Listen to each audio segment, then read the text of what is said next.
10 lessons that I learned throughout this year, and if you pay attention, they may just help you start 25 on the right foot. So without further ado, let's get into them. Now, the first one that I really learned this year, that I really realized, was that happiness has to do with how close you are to your ideal self, not how much dopamine you receive.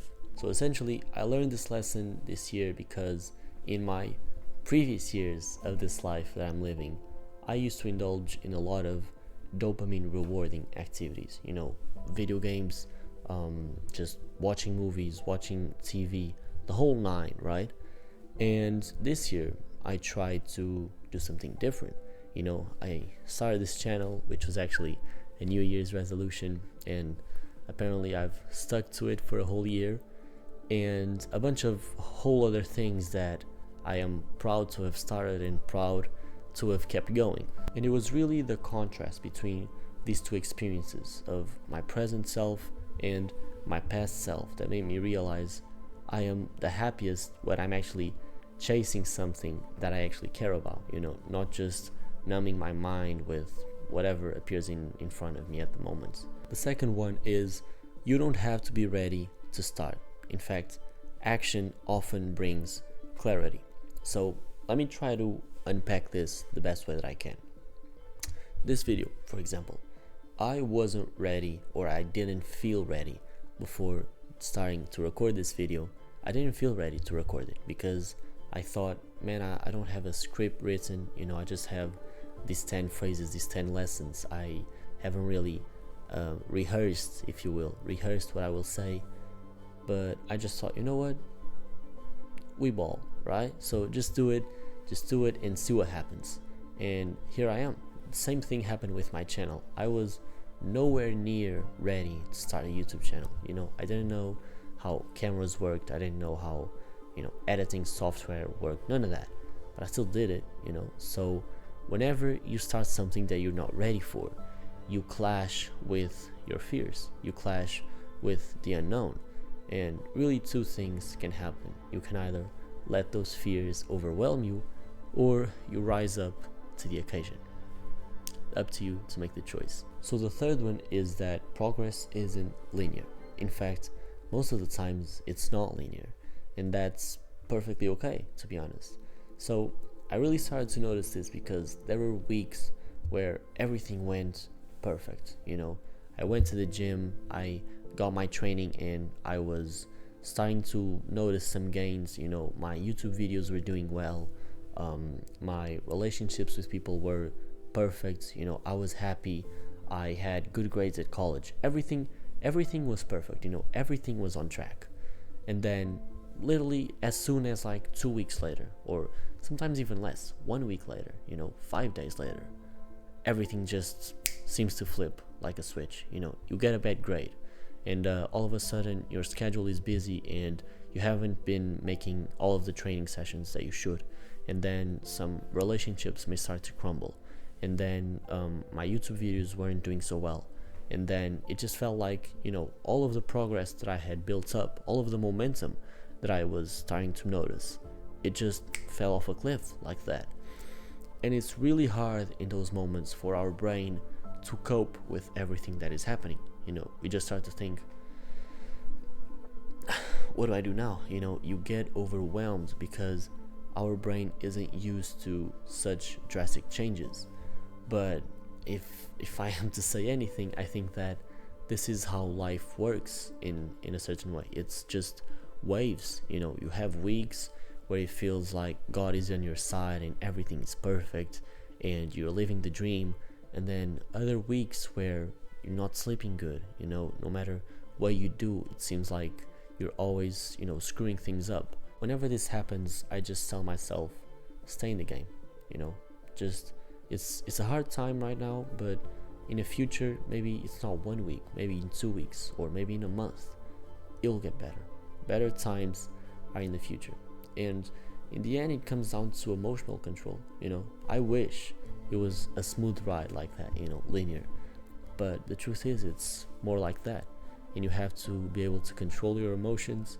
And that's something that I learned through the years, with YouTube as well, Maybe sometimes you post a video and it does well, then for the next 3 weeks you put in the same hours, or you put in more hours, and it just does worse, and you start to ask yourself, the hell is going on? So for the coming year, just keep in mind, whenever things seem like they are falling off a cliff and it seems like the world is going to end, just take a deep breath and remember that life isn't linear. Progress isn't linear.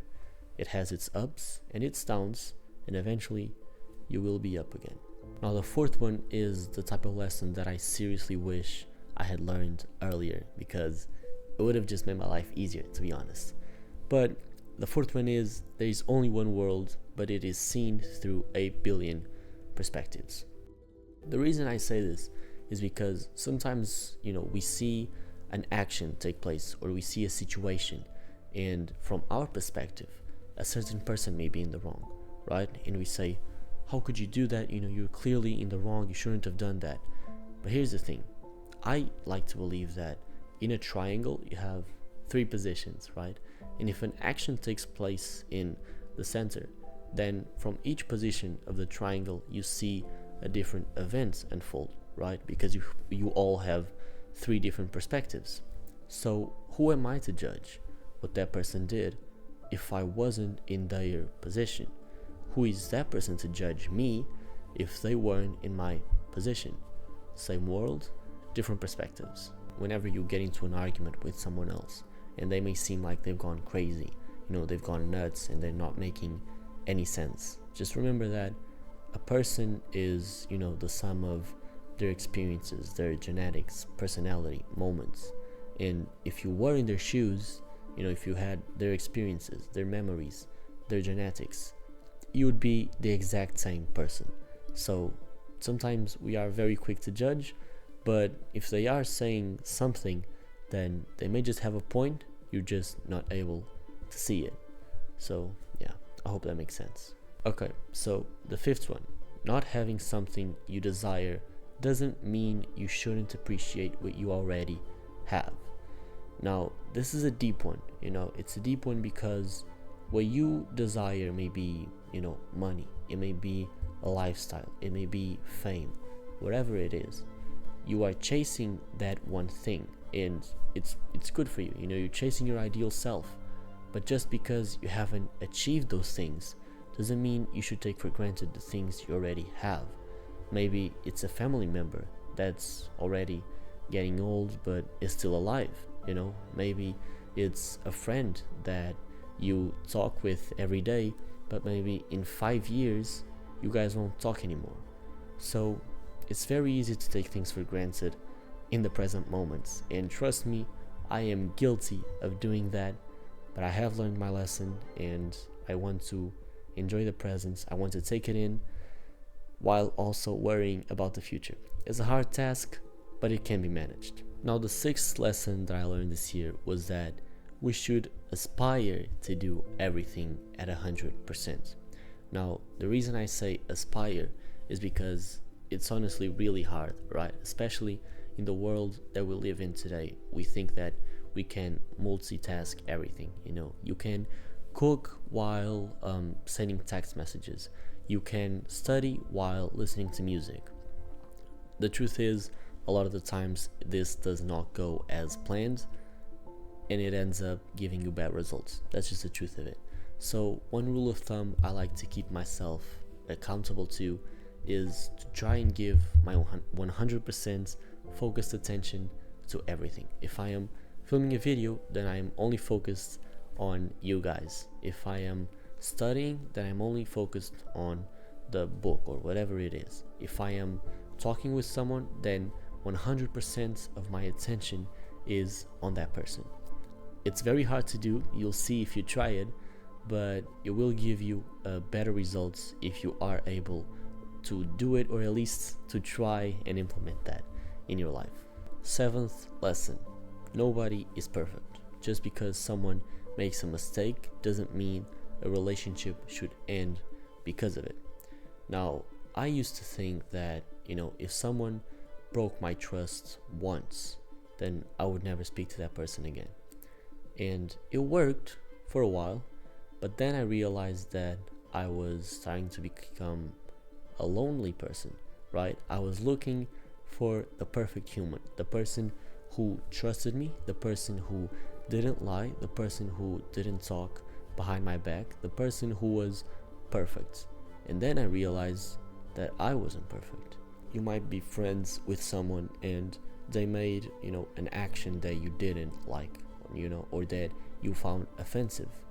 Just tell them that, tell them, look, you did this, I didn't enjoy it, I didn't like it, I don't respect you for it, but I forgive you, I forgive you, and you give them one more chance.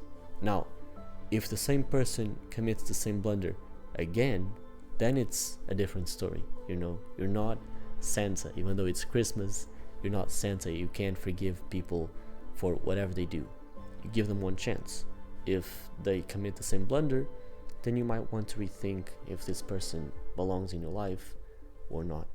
Okay, lesson number 8. I think it's 8. I think it's 8.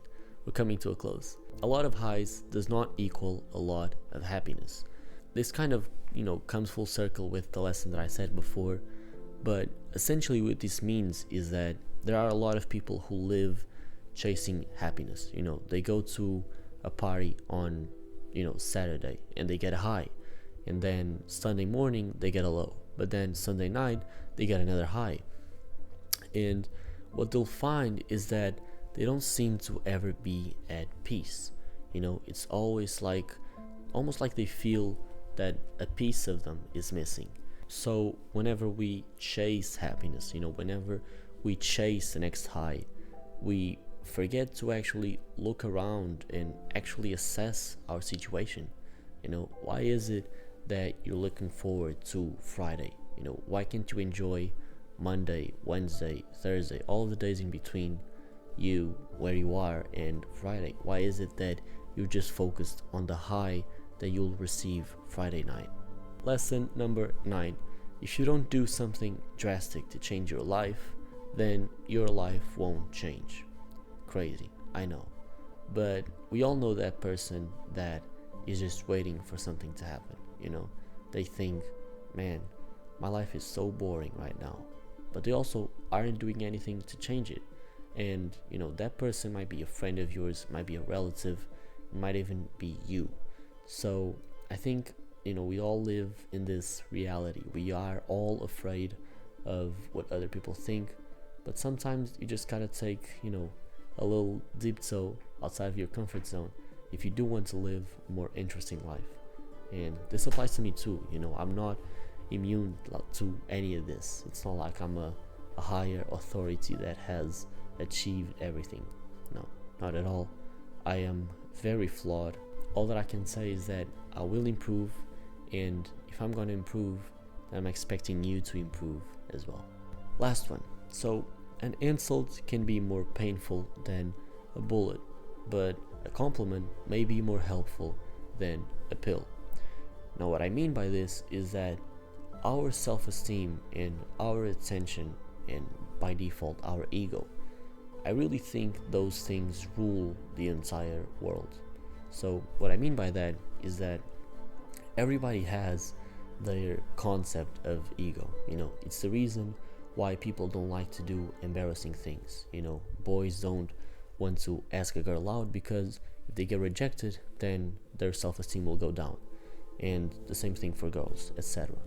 Now, the reason I say a compliment can be more helpful than a pill is because most people are craving attention, because let's be honest, we are social beings. As much as we try to isolate ourselves and follow the monk mode protocol, it's gone viral lately, this past couple of years.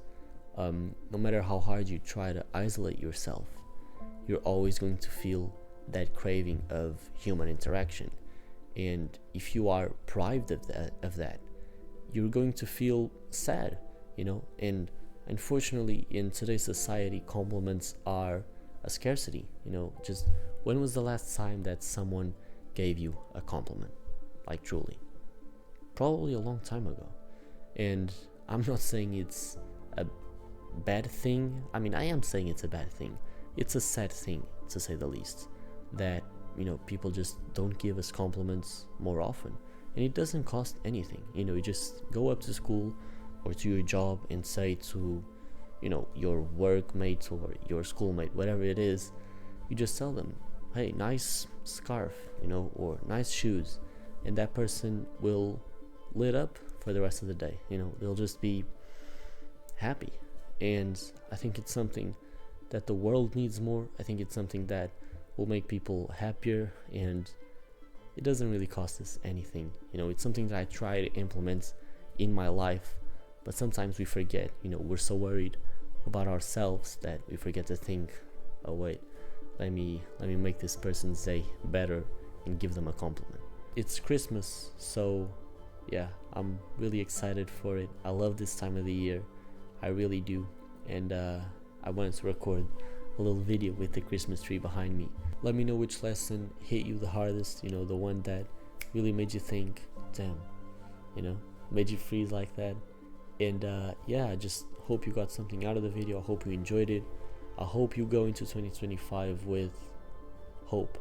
Hope is the main thing. Hope that you can change. Hope that you can become a better, more improved person, closer to your ideal self. That's the perfect way to say it. But yeah, leave a like, leave a sub if you haven't, and I'll catch you in the next one. Love you.